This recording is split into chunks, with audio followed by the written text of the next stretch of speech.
Assalamualaikum warahmatullahi wabarakatuh. Saya Nurmawanti dari Manajemen Sore 1 dengan NIM 20612118.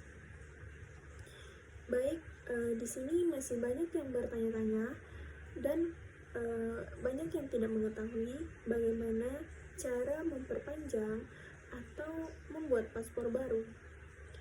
Sekarang, memperpanjang atau membuat paspor baru tidak perlu untuk pergi ke kantor imigrasi, karena sekarang kita bisa membuat paspor atau memperpanjang paspor melalui aplikasi yang sudah disediakan oleh imigrasi, yaitu aplikasi M-Paspor.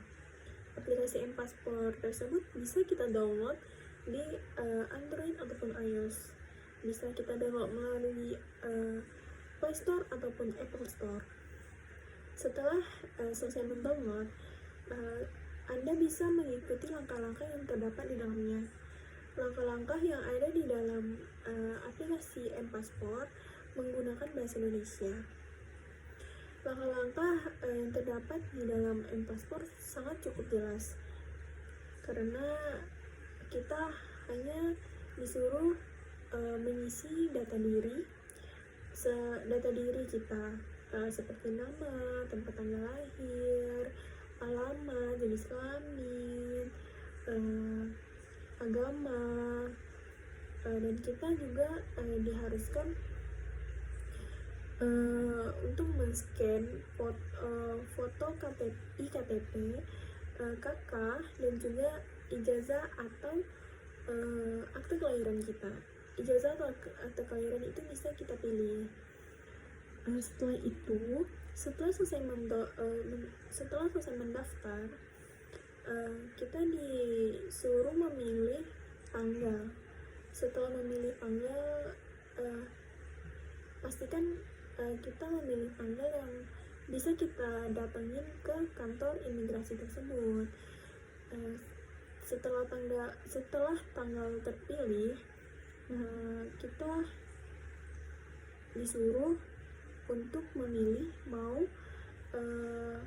paspor yang reguler atau yang e-paspor. Sebenarnya paspor yang reguler juga cukup baik, tetapi lebih baik lagi untuk menggunakan e-paspor, karena kalau e-paspor itu kelebihannya sudah terdapat chips data biometrik, jadi lebih mudah untuk kita pergi-pergi, untuk lebih mudah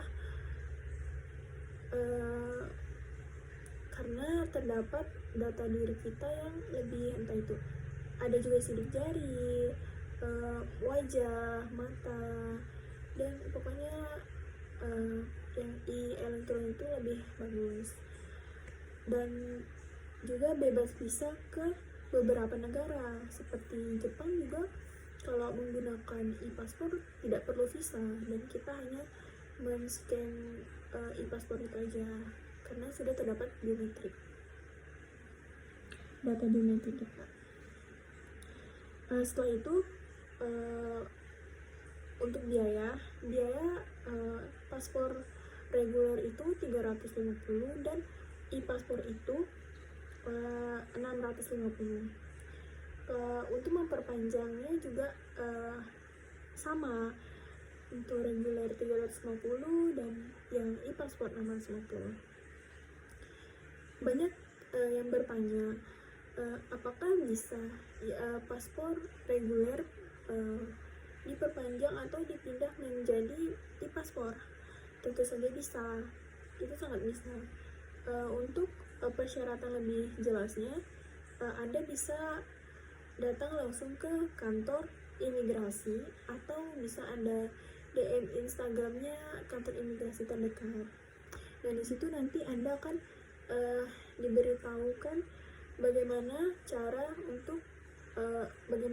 dan syarat untuk memindahkan paspor reguler ke e-paspor. Dan banyak juga yang bertanya, untuk persyaratannya apa aja kan, karena misalnya saya tinggal di luar daerah, apakah bisa saya buat paspor di Tanjung Pinang ini? Tentu saja bisa. Saya harus menyediakan surat domisili kalau saya akan membuat paspor di Tanjung Pinang ini gitu. Dan banyak juga yang bertanya apakah di paspor dapat visa waiver atau bebas visa ke Jepang. Untuk visa waiver dan bebas ke Jepang itu benar, tapi harus registrasi untuk mendapatkan stiker visa tempel. Dan ada juga sebagian yang bertanya apakah ke Korea bisa tanpa visa seperti kita pergi ke Jepang. Sebenarnya itu tidak bisa ya, tetapi untuk beberapa visa yang menggunakan visa Amerika, Australia, New Zealand, dan visa Jepang reguler itu bisa. Tetapi untuk visa Jepang reguler itu juga menggunakan skema transit turis bound, atau bisa dibilang kayak kita di Jepang terus tuh pergi ke Korea, habis ke Korea ke Indonesia, itu baru bisa. Kalau dari Indonesia langsung ke Korea itu tidak bisa, dia harus transit beberapa kali gitu. Dan sekarang paspor masa berlakunya lama, tidak hanya 5 tahun tetapi sekarang sudah 10 tahun.